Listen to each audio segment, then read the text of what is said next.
Bismillahirrahmanirrahim. Assalamualaikum warahmatullahi wabarakatuh. Di sini saya akan membahas materi tentang RPP. Saya dari Institut Agama Islam Jamiatul Khair. Nama saya Nadia Laila Fitri dari semester 6.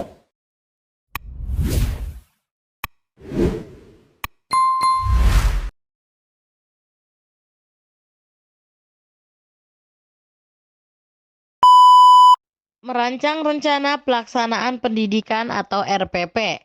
RPP adalah rencana yang menggambarkan prosedur dan manajemen pembelajaran untuk mencapai kompetensi dasar yang ditetapkan dalam standar isi dan dijabarkan dalam silabus.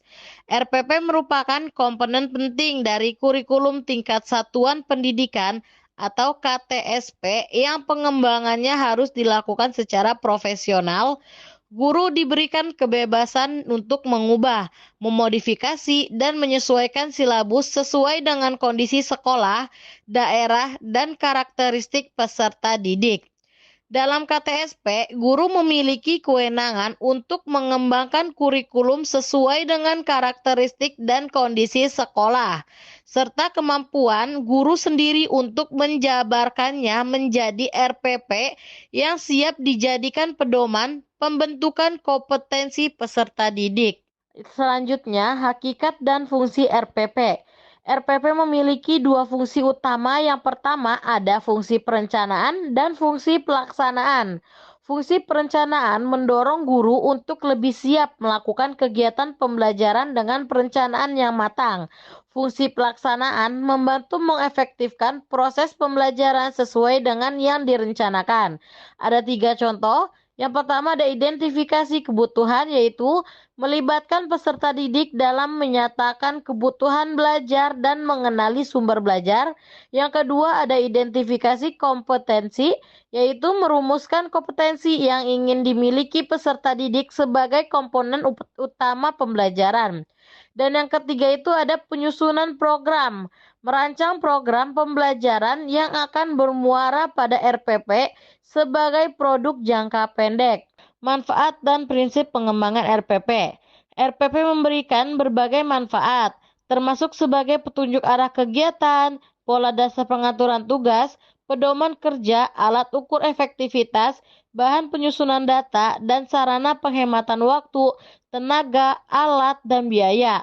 Pengembangan RPP harus memperhatikan perhatian dan karakteristik peserta didik terhadap materi yang akan dikaji. Di sini juga ada prinsip-prinsip pengembangan RPP. Yang pertama ada kejelasan kompetensi, yaitu kompetensi yang dirumuskan RPP harus jelas dan dapat diukur. Ada juga kesesuaian dengan KD, yaitu kegiatan dalam RPP harus mendukung pencapaian kompetensi dasar. Ada juga kesederhanaan dan fleksibilitas. RPP harus mudah dilaksanakan dan dapat disesuaikan dengan situasi pembelajaran. Yang terakhir ada koordinasi antar komponen, yaitu harus ada kerjasama antara berbagai pihak dalam pelaksanaan RPP. Komponen RPP yaitu ada standar kompetensi dan kompetensi dasar. Standar kompetensi merupakan kualifikasi kemampuan minimal siswa yang menggambarkan penguasaan sikap, pengetahuan, dan keterampilan yang diharapkan dicapai pada setiap tingkat atau semester. Kompetensi dasar adalah sejumlah kemampuan yang harus dikuasai siswa dalam mata pelajaran tertentu sebagai rujukan penyusunan indikator kompetensi.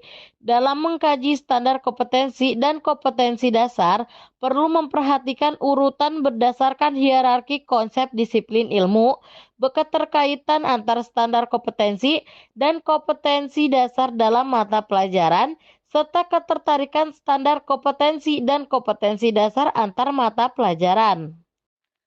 Selanjutnya, komponen RPP yaitu kayak materi pokok dan kegiatan pembelajaran. Di sini juga sudah kita jelaskan tentang materi pokok, materi yang harus dipelajari siswa untuk mencapai kompetensi dasar dan indikator. Jenis-jenisnya itu seperti fakta, konsep, prinsip, prosedur, dan keterampilan.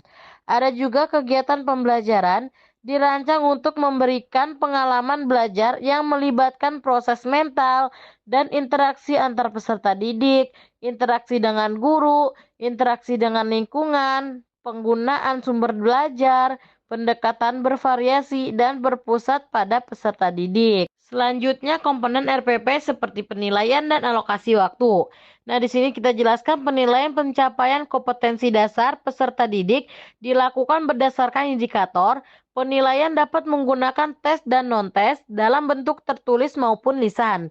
Pengamatan kinerja, pengukuran sikap, penilaian hasil karya, penggunaan portofolio, dan penilaian diri. Penilaian harus diarahkan untuk mengukur pencapaian kompetensi menggunakan acuan kriteria, sistem berkelanjutan, dan hasil penilaian dianalisis untuk menentukan tindak lanjut. Ada juga penentuan alokasi waktu pada setiap kompetensi dasar didasarkan pada jumlah minggu efektif dan alokasi waktu mata pembelajaran per minggu.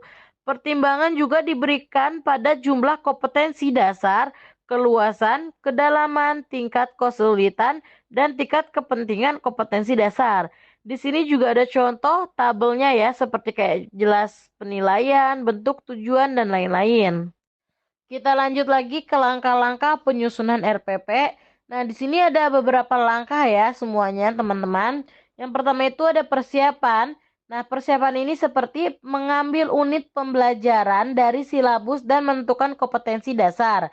Ada juga perumusan, yaitu seperti menentukan indikator dan merumuskan tujuan pembelajaran. Ada juga pengembangan, seperti memilih metode menyusun kegiatan dan merancang penilaian. Dan yang terakhir ada juga alokasi, yaitu seperti membagi waktu dan sumber daya untuk setiap bagian pembelajaran. Yang terakhir, kesimpulan dan pentingnya RPP. RPP merupakan komponen krusial dalam proses pendidikan sebagai penyusunan langkah-langkah pelaksanaan kegiatan pembelajaran. RPP berfungsi sebagai perencanaan dan pelaksanaan yang efektif. Manfaatnya mencakup petunjuk arah, pola dasar pengaturan tugas, pedoman kerja, alat ukur efektivitas, dan sarana penghematan sumber daya. Dengan memperhatikan prinsip-prinsip pengembangan dan komponen-komponen penting seperti standar kompetensi, kompetensi dasar, materi pokok, kegiatan pembelajaran, penilaian, dan alokasi waktu, RPP menjadi instrumen vital dalam menciptakan pembelajaran yang aktif dan kreatif.